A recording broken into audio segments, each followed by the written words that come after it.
to Heart with Sibongile Mofokeng on Radio Pulpit. Heart to Heart.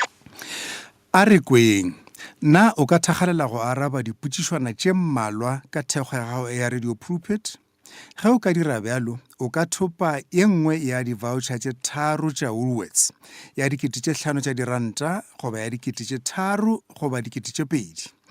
Ya websaeteng ya rena go radiopulpit.co.za go hwetša dintlha ka botlalo, o tlatše lenaneo potšišo la ka pejana leo le humanang mouwe.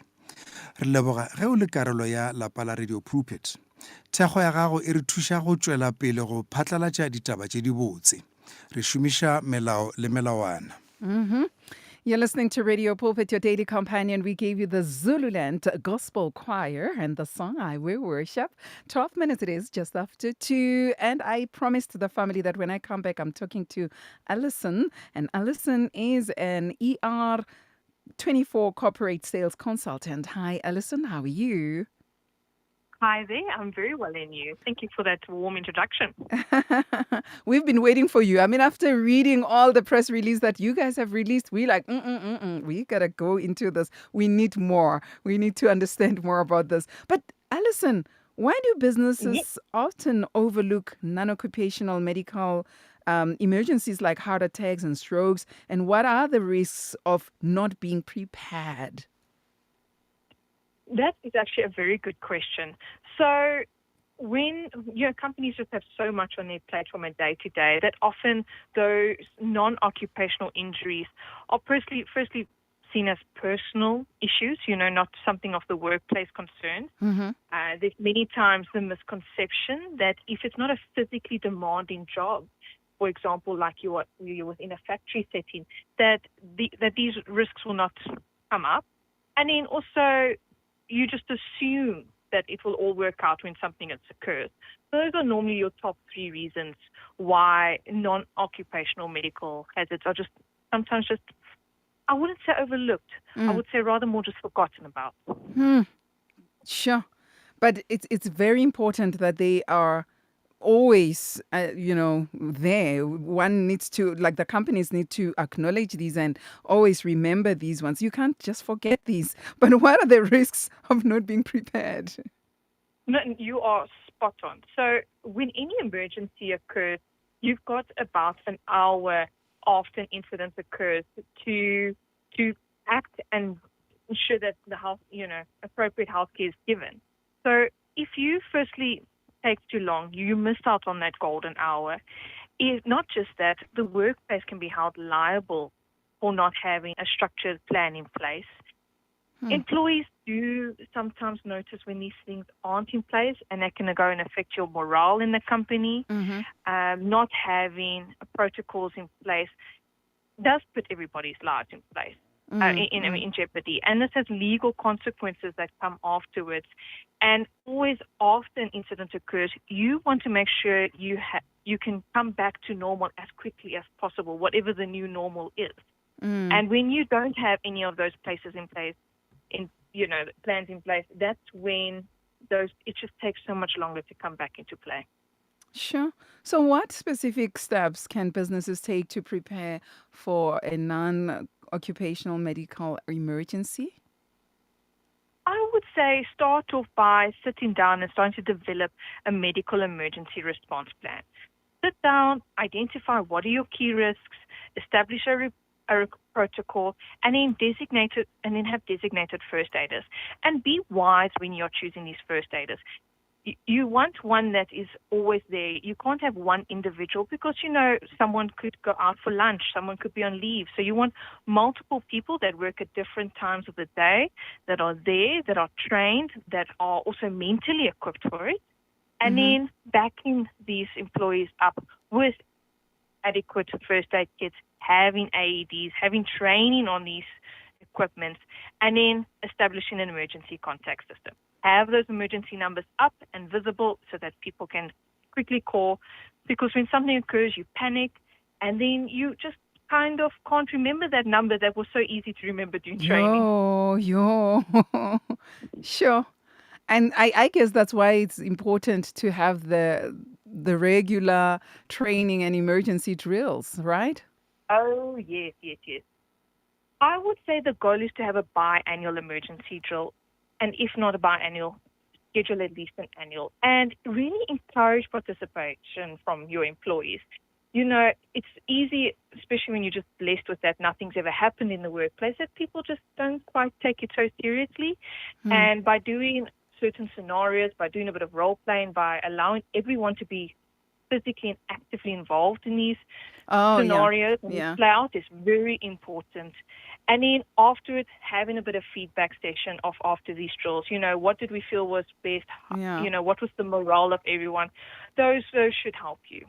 Should you also have like groups that can make sure that we always have these drills and we are involved, that whenever an emergency shows up, they are the first ones who can respond? I don't know, what do you call them? First response.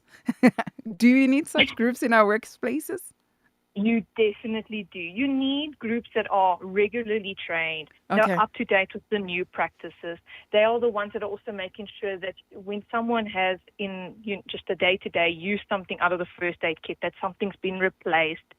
So you definitely need them in there. And again, it just keeps it top of mind. You never want to create fear, but you definitely want to put it top of mind.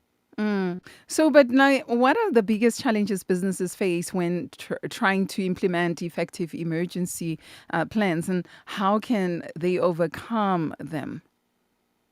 Well, like we were mentioning, some companies are just very blessed. Nothing has happened yet.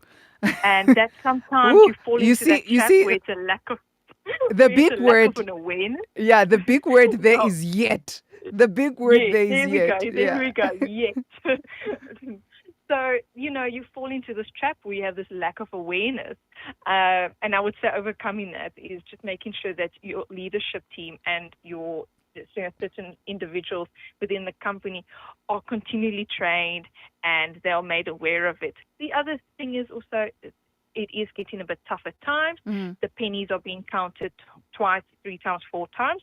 So often these plans just look very out of reach when really if a plan is placed and it's regularly consulted, it can actually work out way more cost effective in the long run than having nothing.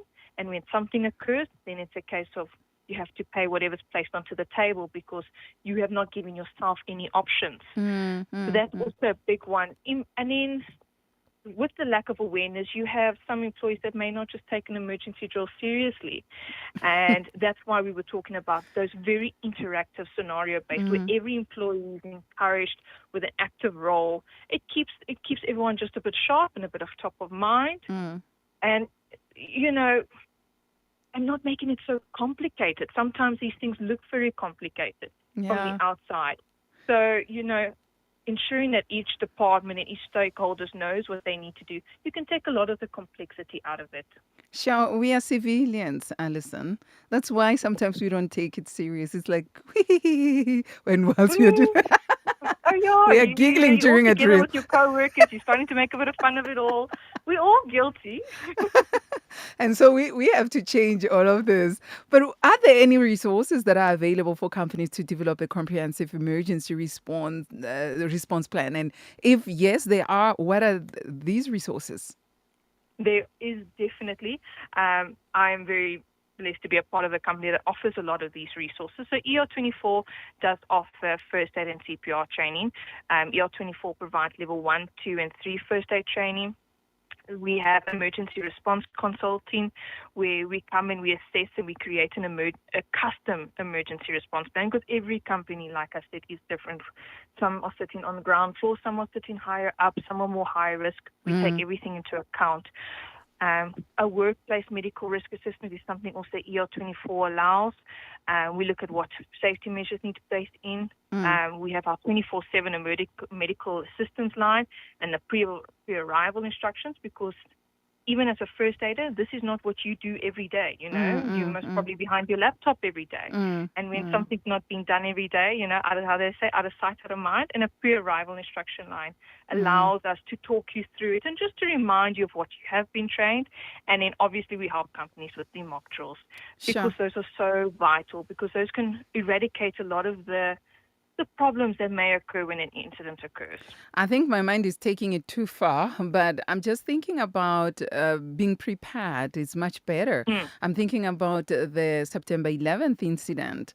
That people started throwing themselves outside the windows and stuff. And that can happen. A stampede also can happen if we are not well prepared. You're spot on. Yes. You're Yeah. spot on there. So, but before we even conclude our talk today, one would ask the 7 common medical emergencies to prepare for in the workplace. What are these? Which ones are these? It could be anything. It could be from a slip and a fall. It could be an explosion. It can be a fire. We have such a volatile macro environment that it could be any of these. It could be something as simple as a burn that occurs on site. If you have chemicals, a chemical spill, structure failures. So there are quite a few incidences. There are quite a few incidences, but it's better to be prepared for these. And how does a well-structured emergency response strategy contribute to a stronger workplace safety culture? Well, like you were saying, when you start thinking about it, and this could be you read an article of another workplace, and you start now worrying, you start seeing, what would happen to me if it happened in my workplace. So by having something in place, you're building a stronger employee confidence. They feel safe going to work. We were talking about in the beginning, sometimes you just assume everything will run smoothly when an accident happens. But by having a emergency response plan in place, that is when we can start reducing the response times, because there are less questions asked over the phone when trying to get an ambulance out to you. It also enhances teamwork and communication. Those sessions when you're sitting down and you're creating those plans, you're talking through sometimes many of the fears that you may not have spoken about before.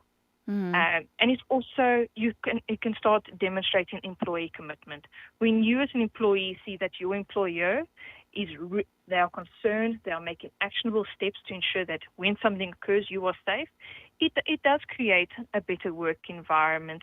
And it just shows that it's not just about the bottom dollar, but that a company really cares about the employee.